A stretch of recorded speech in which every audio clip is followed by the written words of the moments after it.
This is the ranch itself is called Chino Hidden Creek Ranch. The arena name is Ranch Life for Legends and Heroes. A friend of mine, he called me up one day and he says, "Hey Mark, I have a favor. I got a guy that's in really bad shape. He's in and out of the mental hospital and he's on suicide lists all the time. Can you do me a favor? Can you get him on a horse?" Well, it was that one day that really changed my life. Because that one day we brought him out here and we put him on a horse. It changed his life right then and there.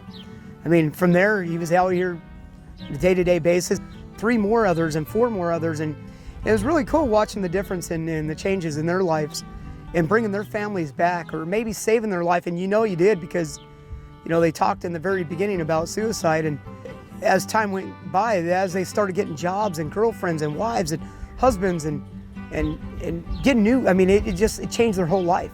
Seeing the people come out of their shells.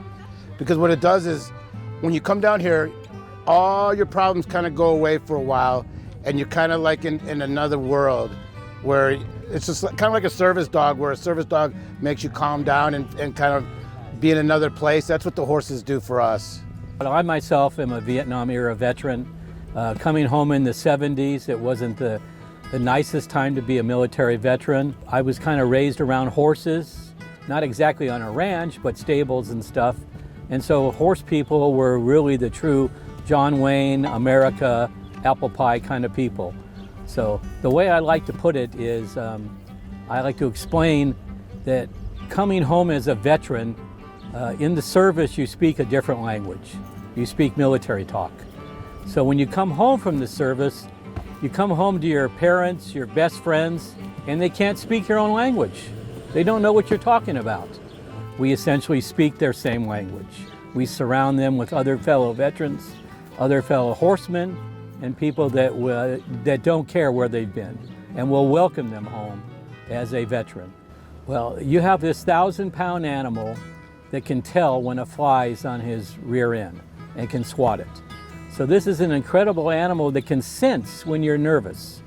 And you can't keep 2 thoughts in your mind at once. So if you're upset about something, you can't get on that horse and be upset because that animal will sense it. So the horse teaches you to relax. And so once you're on that animal, if you can't keep, again, 2 thoughts in your mind, so you're naturally relaxed. And to quote Ronald Reagan, the best way to get the inside of a man is on the outside of a horse. Well, I got to tell you, I was talking to somebody one day and they knew I was into horses and I really liked that, and they recommended this program for me, and I'm like, really? And they explained it to me and I was like, sure. So the very next opportunity I had, I came through those gates for Ranch Life for Legends and Heroes, and I talked with Mark Drum, the president, and I knew immediately that this was a place for me. I knew I had come to a special place. Coming back from combat, 3 deployments, and it's really hard to integrate back into civilian life. And you know, that's hard for some people to understand, but as a vet, we all go through it. When you come out here, you become one with that horse. That horse, it brings you into a place that I just have never been before. And when I'm dealing with issues at home or issues, you know, at the job, these horses are amazing, and they take you to a place that I can't describe. Yes, sir. I'm a reserve deputy of the LA County Sheriff's Department. I was in the Army in the 82nd Airborne, which I served there for from 96 to 99. Didn't see nothing. Didn't go anywhere. You know, I had a pretty fun career, a lot of training, jumped out of airplanes. But that's why I like coming here, because a lot of guys did go somewhere, and I do it for them, not for me really. It's more for the guys who have seen some, and the ladies who've seen something out there. But I didn't see any combat, but now I see domestic combat all the time, day in and day out when I'm out there working patrol. So I work in a heavily gang-infested area. You really don't know if that affects you. Only other people around you see if it really affects you.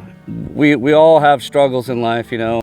This helps. See, you leave all your problems at that gate as soon as you come in. Me and a few other volunteers, including my family, my wife and my kids, we run the national anthem flag ceremony. Doing the national anthem is something that means a lot to me.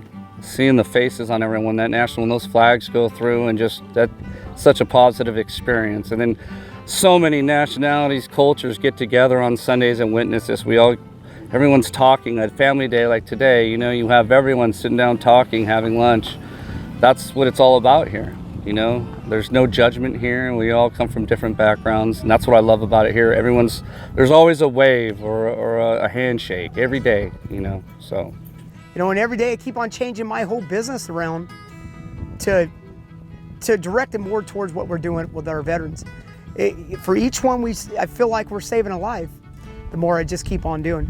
And the more we keep on adding to our program here.